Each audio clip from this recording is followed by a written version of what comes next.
नमस्कार दोस्तों। हम आज बात करेंगे एक बहुत बड़े युद्ध की। और ये युद्ध था खानवा का युद्ध, जो हुआ था चित्तौड़ के महाराणा संग्राम सिंह, जिन्हें राणा सांगा के नाम से जानते थे, और बाबर के बीच।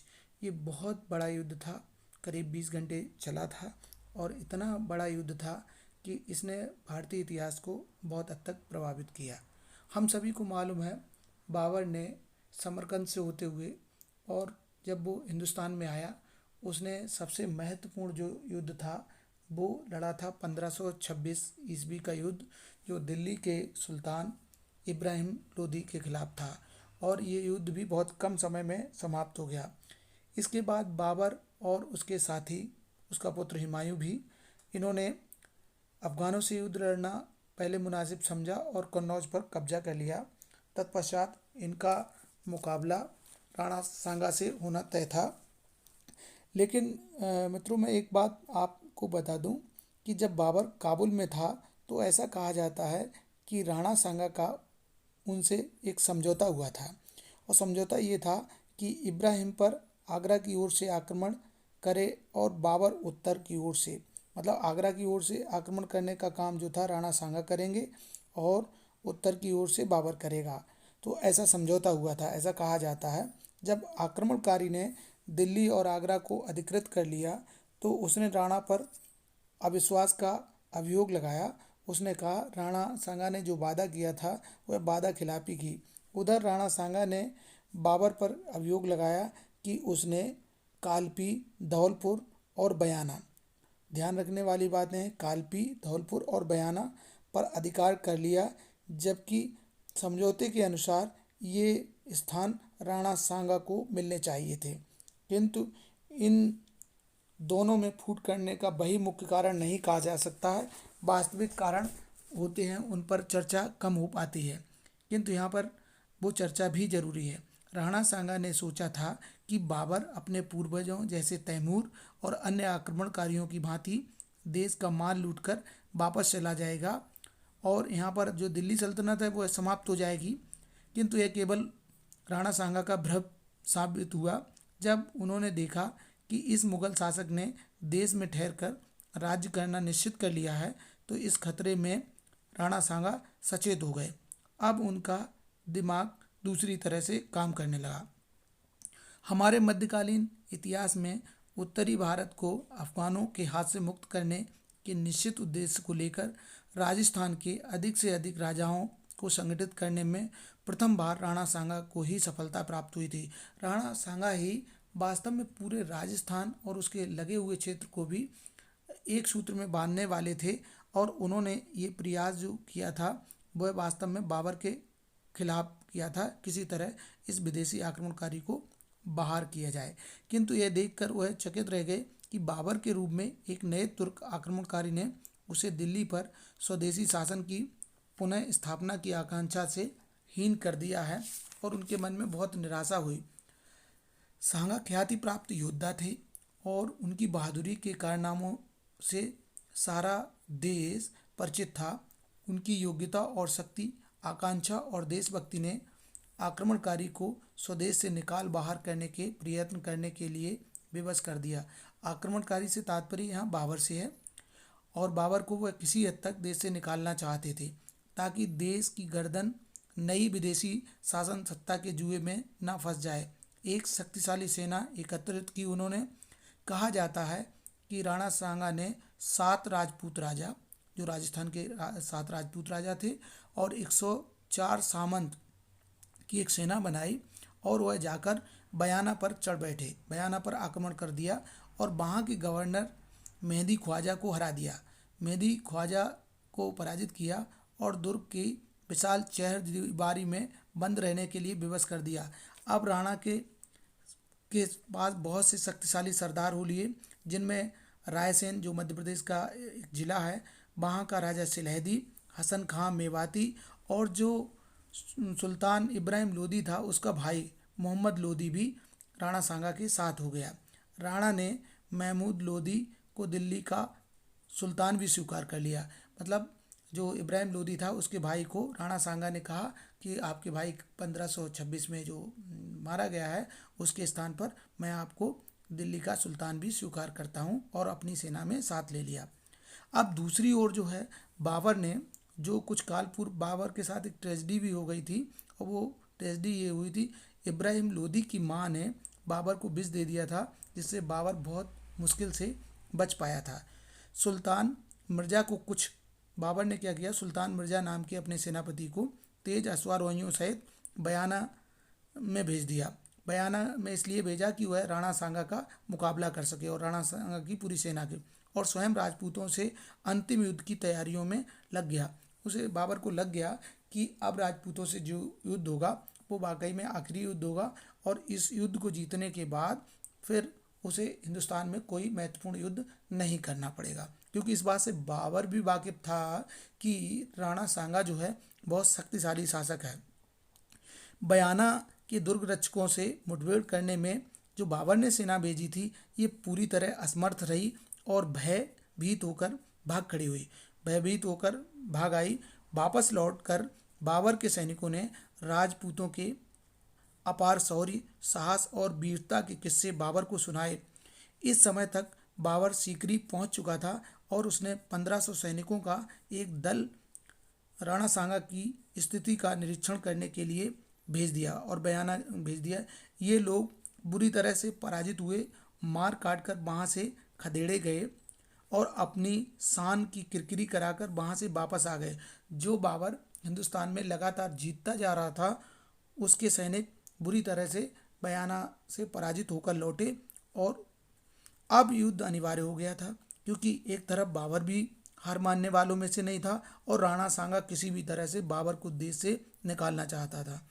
राणा पहले से ही खानवा के निकट एक पहाड़ी तक बढ़ आया था, जो वर्तमान भरतपुर का एक ग्राम और आगरा के पश्चिम में 37 मील की दूरी पर और सीकरी से 10 मील की दूरी पर स्थित है। खानवा नामक स्थान अब बाबर एक अत्यंत विषम स्थिति में पड़ गया था। उसकी सेना राजपूतों की सेना से घबरा गई, और राजपूतों के पराक्रम और उनकी बहादुरी से भयभीत होने लगी। काबुल के एक ज्योतिषी ने इसी समय एक और भी बात कही जो बहुत महत्वपूर्ण थी। काबुल के एक ज्योतिषी ने इस बार बाबर की पराजय की भविष्यवाणी कर दी। इससे मुगल सेना, जो बाबर की सेना थी, और अधिक भयभीत हो गई। एक तरफ तो वो बयाना में जाकर 1500 सैनिक पूरी तरह से पराजित होके भाग आए, वहाँ स्थिति खराब हो गई बाबर की सेना की। दूसरी तरफ से जो काबुल का ज्योतिषी था उसने जो भविष्यवाणी की, इसमें भी बाबर की सेना का जो साहस था और धैर्य था टूट गया। अब बाबर के लिए यह आवश्यक हो गया था कि वह किसी तरह अपने साथियों को साहस बढ़ाए, और इसके लिए उसने नाटकीय ढंग से कुछ कार्य किए। इन नाटकीय कार्यों में से एक जो महत्वपूर्ण कार्य था, उसने मदिरा का अर्थात शराब का परित्याग कर दिया कि अब मैं कभी भी शराब नहीं पीऊँगा। इसके बाद उसने अपने अधिकारियों और सैन्य समूह के समक्ष बहुमूल्य मदिरा पात्र धरती पर उड़ेल दिए और उन्हें तोड़ फोड़ फेंक दिया। उसने मुस्लिमों पर एक जो टैक्स लगता था, एक कर लगता था जिसे तमका कहते थे, तमका नामक कर को हटा दिया। इतने पर भी उसके साथियों की हिम्मत इतनी ना बढ़ी जितनी वह चाहता था। उसके साथियों का जो हौसला था वो बुरी तरह से टूट चुका था, उनको हौसला नहीं मिल रहा था, और इस कारण बाबर बहुत परेशान था। और चूंकि बाबर का जो इस बार युद्ध होना था वो कोई मामूली योद्धा से नहीं, वो मेवाड़ और चित्तौड़ के राजा सांगा से था, और जिनकी कीर्ति और जिनकी बहादुरी के किस्से पूरे भारतवर्ष में कहे जाते थे। अब इस पर उसने अपनी फौजी साथियों की एक सभा को संयोजित करने की योजना बनाई। बाबर को अब कुछ समझ में नहीं आया, तो उसने अपने सैनिकों को बुलाकर एक सभा आयोजित की, और सभा में उसने संबोधित किया और अपील की कि मेरे साथी सरदारों, अपने साथियों से कहा, सैनिक और सरदारों से, क्या तुम जानते हो कि हमारे और हमारी जन्मभूमि, हमारी सुपरिचित नगरी के मध्य कुछ महीनों की यात्रा है। ज़्यादा समय नहीं लगना है, कुछ महीनों बाद हम अपने गांव होंगे, अपने निवास पर होंगे। यदि हमारा पक्ष पराजित होता है उसने यहाँ पर ईश्वर का भी सहारा लिया। यदि हमारा पक्ष पराजित होता है तो परमात्मा उस कुघड़ी से हमारी रक्षा करे, मतलब ऐसा समय ना आए तो हमारी क्या दशा होगी अगर हम पराजित हो गए। कहाँ हमारी जन्मभूमि भूमि होगी, कहाँ हमारा नगर होगा। हमें अपरिचितों और विदेशियों से जूझना है, लेकिन हर एक आदमी याद रखे कि जो कोई भी इस संसार में आता है उसका विनाश अवश्य होता है। मतलब एक तरह से ऐसी नश्वर की शिक्षा देने का प्रयास किया कि जो जन्म लेता है उसकी मृत्यु निश्चित है। परमेश्वर ही अविनाशी है और अविचल है, और कोई नहीं। जिसने जीवन के सुख और ऐश्वर्य का भोग किया है उसे अंत में मृत्यु का को वरण करना पड़ेगा। ये सारी बातें बाबर ने अपने सैनिकों, अपने सेना नायकों से कहीं, ताकि उनमें उत्साह और जोश आ सके। लेकिन महत्वपूर्ण ये है, इतनी बाबर के सामने चुनौती किसी युद्ध में नहीं आई थी जितनी खानवा के युद्ध में आई। जहाँ तक दिल्ली सल्तनत का सबसे पूरे भारतवर्ष में सबसे महत्वपूर्ण था, और वह युद्ध पानीपत का बाबर ने बहुत आसानी से जीत लिया था। बाबर ने आगे कहा, कलंकित नाम के साथ जीवित रहने की अपेक्षा शान के साथ प्राण दे देना अधिक अच्छी बात है। अगर मैं शान के साथ मरता हूँ तो मेरे लिए बहुत अच्छा है। मुझे प्रतिष्ठा छोड़ जाने दो, क्योंकि मेरा शरीर वास्तव में मौत से बचकर नहीं जा सकता। सर्वशक्तिमान ईश्वर ने हमारे निमित्त उस भाग्य की स्थापना की है और हमारे सम्मुख यह उत्कृष्ट भावना रख दी है कि यदि हमारी हार होती है तो हम शहीदों की तरह मरेंगे, और यदि हम विजयी होते हैं तो समझ लो कि हमने उस परमात्मा के पवित्र उद्देश्य पर विजय प्राप्त कर ली है। इसलिए उस सर्वशक्तिमान के नाम पर हमें शपथ ग्रहण करनी चाहिए कि हम ऐसी शानदार मृत्यु से मुख नहीं मोड़ेंगे, और जब तक हमारी आत्माएं हमारे शरीर से अलग नहीं हैं, हमारे शरीर संघर्ष के इन खतरों से कभी भी अलग नहीं होंगे। ये सारी बातें बाबर ने अपने सैनिकों को इसलिए सुनाई ताकि उनमें जोश आ जाए। उसने ये भी वचन दिया कि विजय के पश्चात जो कोई अपने घर जाना चाहेगा उसको जाने की अनुमति दे दी जाएगी। उसने राणा के विरुद्ध जिहाद तो पहले ही घोषित कर दिया था। उसने अपने साथियों को पुनः स्मरण कराया कि वह अपने धर्म की मान प्रतिष्ठा के लिए लड़ रहा है। बाबर ने यह भी विश्वास दिलाने की कोशिश की अपने साथियों को कि जो बाबर का युद्ध है वो धर्म की मान प्रतिष्ठा के लिए है, ये उसका व्यक्तिगत युद्ध नहीं है। इसका उत्तर तुरंत उत्साह के साथ दिया गया। प्रत्येक ने ये प्रतिज्ञा ली और अपनी पत्नी के परित्याग की शपथ लेते हुए कहा कि वे अंत तक लड़ेंगे और बाबर का साथ देंगे। इस प्रकार उसकी सेना में साहस का पुनः संचार हो गया। जो सेना बुरी तरह से कुछ समय पहले तक राणा सांगा की सेना के सामने डरी हुई थी, भयभीत थी, उसमें जोश आ गया। और ये जोश कहीं न कहीं बाबर ने अपनी सेना को प्रेरित करने का काम किया अपने भाषण से।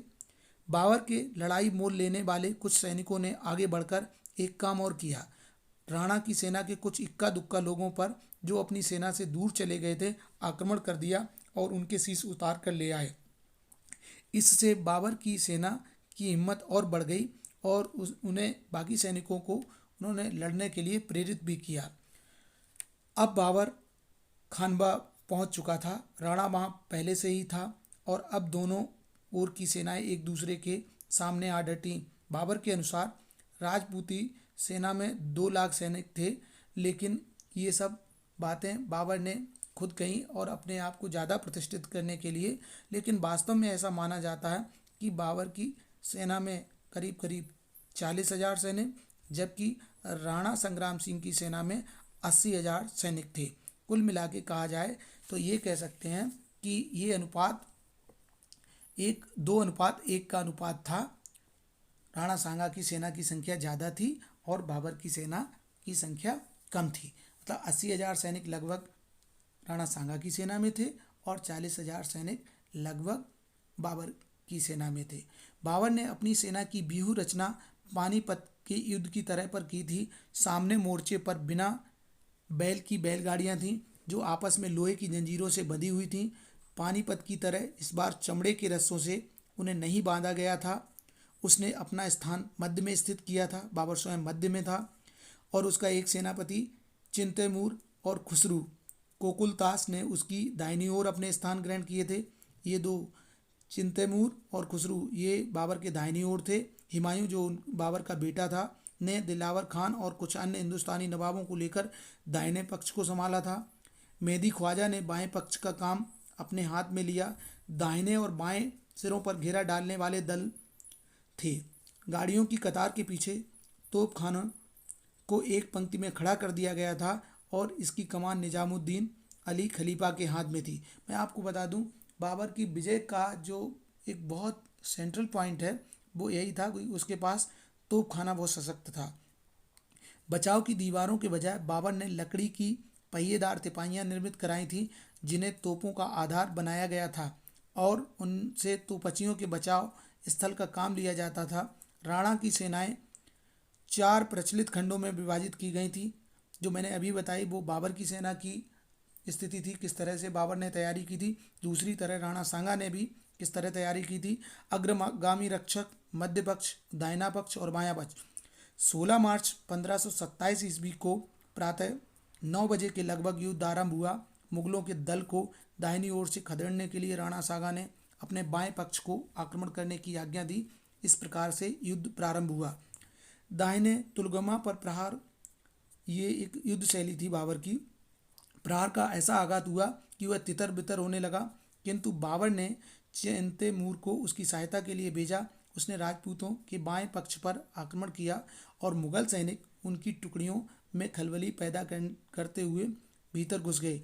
इसी समय मुस्तफ़ा को खुले मैदान में सिपाहियों को बढ़ाने तथा आग के गोले बरसाने का हुक्म मिला। ये हुक्म बाबर ने दिया। तोपखाने ने अपना काम ऐसे संतोषजनक ढंग से किया कि मुगलों का साहस सजीव हो उठा। अब मुगलों के दाहिने पक्ष में लड़ाई का वेग सर्वत्र फैल गया और उसको निर्माण केंद्र से सहायता भेजनी पड़ी। तो मित्रों, ये जो कहानी है और ये जो खानवा के युद्ध की लड़ाई की बात है जो बाबर और राणा सांगा के बीच हुआ, और ये हिंदुस्तान के इतिहास में, मध्यकालीन इतिहास का बहुत सशक्त युद्ध है।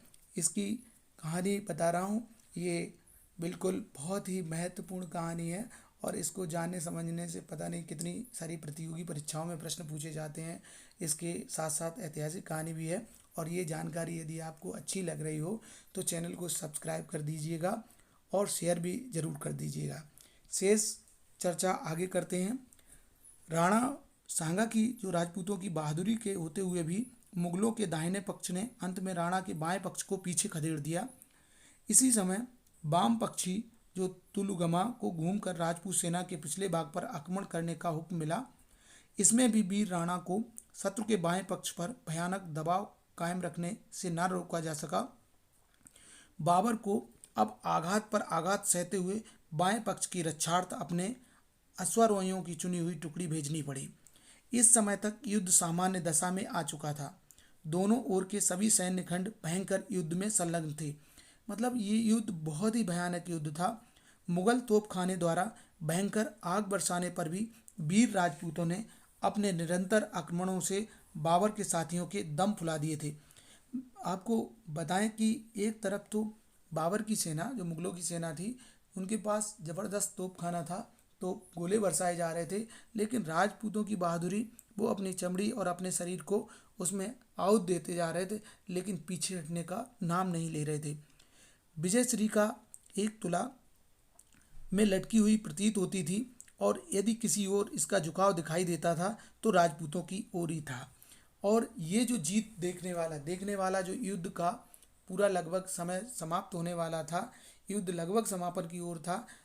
और ये भी माना जा सकता था कि युद्ध बराबर का था, पर अगर कहीं से कहीं कोई भी ज़्यादा पलड़ा बड़ा दिखाई देता था तो ये राजपूतों का ही पलड़ा भारी दिखाई देता था, राजपूतों की ओर ही। किंतु निराश हुए बिना बाबर ने एक कमांडर की सूझबूझ के साथ अपने चुने हुए निजी अश्वारोहियों के दल को मध्य से लेकर शत्रु के दलों पर प्रहार करने के लिए छोड़ दिया। और इसी समय उस्ताद अली को इस अवसर पर जी तोड़कर प्रयत्न करने की आज्ञा मिली। उस्ताद अली जो एक तोपची था और सेना नायक भी था बाबर का, आक्रमण की यह चाल सफल सिद्ध हो गई। राजपूतों के दाहिने और बाएं पक्षों में बाबर की तोपों की अग्नि वर्षा और उसी समय एक साथ ही छूटी हुई उसकी निजी अश्वारोहणी सेना के प्रहार से खलबली मच गई। भयंकर गोलाबारी का, जिससे उसके आदमियों का भारी विनाश हो रहा था, ध्यान न करते हुए राणा ने अपने निर्भीक सैनिकों को बराबर के दाहिने और बाएं पक्षों पर उलट दिया, जो उन्हें घेरे में बंद करने का प्रयत्न कर रहे थे। वास्तव में यह अंतिम प्रहार ऐसा भयंकर था कि मुगल सेना अपने घेरे डालने की स्थिति से हटकर अपने केंद्रीय भाग की पंक्ति में आ पहुंची। वे लगभग उस स्थान पर आ पहुंचे जहां बाबर स्वयं खड़ा था, बाईं ओर जिधर सबसे अधिक दबाव पड़ रहा था। मैंने पहले भी कहा, बाबर ने अपने आप को केंद्रीय स्थान पर रखा था। राजपूत बढ़ते हुए चले आ रहे थे, किंतु मृत्यु से भी भय न खाने वाले राणा सांगा के राजपूत वीरों के लिए मुगलों का तोपखाना भयंकर सिद्ध हुआ। वही मैंने पहले ही बताया कि वास्तव में मुगलों के पास, जो बाबर के पास तोपखाना था, ये उसको युद्ध जिताने का महत्वपूर्ण काम किया। वे इसका अधिक समय तक सामना ना कर सके, क्योंकि तोप के सामने कितनी देर सामना किया जाए, और उनका साहस टूटने लगा। इस परिस्थिति में बाबर ने अपने दोनों पक्षों को दूसरा प्रहार करने का हुक्म दिया। राजपूत अब बिखरने लगे थे, या कहें कि बिखर ही गए थे। बाबर, जो विजय की ओर से निराश हो चुका था, युद्ध में विजयी हो गया, और इस प्रकार ये जो खानवा का युद्ध था वो समाप्त हो गया। वास्तव में ये युद्ध जो है पूरी तरह से राणा सांगा का कुशल नेतृत्व, कुशल रणनीति और बहादुरी, साहस, सारा सब कुछ गुण था। इसके बाद जीतने की भी संभावनाएं प्रबल थीं, लेकिन 20 घंटे चलने वाला ये युद्ध 20वें घंटे में जाकर राणा सांगा हार गए। बाकी पूरा युद्ध वही जीतते रहे। अब इस युद्ध ने क्या परिवर्तन किए भारत के इतिहास में, तो ये भी बहुत ज़रूरी है जानना। भारतवर्ष के इतिहास में खानवा का युद्ध, मैंने बताया आपको, जो 20 घंटे तक चला, और ये अत्यंत ही स्मरणीय युद्धों में से एक। शायद ही कोई दूसरा ऐसा घमासान युद्ध हुआ हो जिसका निर्णय अंत समय तक तुला में लटका रहा। फिर भी सैनिक दृष्टिकोण से यह युद्ध निर्णायक सिद्ध हुआ। राणा के पक्ष की भारी हानि हुई। राणा के पक्ष की हानि होना स्वाभाविक, क्योंकि जो पराजित होता है, और वह भी ऐसी पराजय जिसने पूरे युद्ध के दौरान अपने आप को युद्ध में झोंका हो। संग्राम सिंह, जिन्हें राणा सांगा कहा जाता था, स्वयं घायल हुए, और उनके स्वामिभक्त सैनिक उन्हें सुरक्षित स्थान पर ले गए, जहां पर उन्होंने जनवरी 1528 ईस्वी में अपने आप को इस संसार से विदा कर लिया, क्योंकि वो बहुत बुरी तरह से घायल हो चुके थे युद्ध में। कहते हैं कि उनके अंग भंग भी हो गए थे, और पूरा शरीर जो है वो जख्मी हो गया था, लेकिन मैदान उन्होंने नहीं छोड़ा। उनके सैनिक ही उन्हें सुरक्षित स्थान पर ले गए थे। हसन मेवाती, जो राणा सांगा के साथ लड़े थे, तथा अन्य प्रमुख सरदार वीरगति को प्राप्त हो गए थे। ये मैदान में ही हसन मेवाती मारे गए। पराजित सेना को बुरी तरह मार काट डाला गया, जैसा कि उस समय होता ही था। जो राजपूतों की सेना थी, हसन मेवाती की सेना थी, और इन सबको बुरी तरह काट मार किया गया। किंतु महमूद लोदी साफ बचकर निकल गया। मैं बता दूं, ये महमूद लोदी इब्राहिम लोदी का भाई था। राजपूतों की सैन्य शक्ति कुचल तो गई, किंतु पूर्णतः नष्ट नहीं हुई। कुछ वर्षों में ही वे पुनः उठ खड़े हुए, और गुजरात के बहादुर शाह, और बाद में जो दिल्ली के शेर शाह को उनसे मुकाबला करना पड़ा।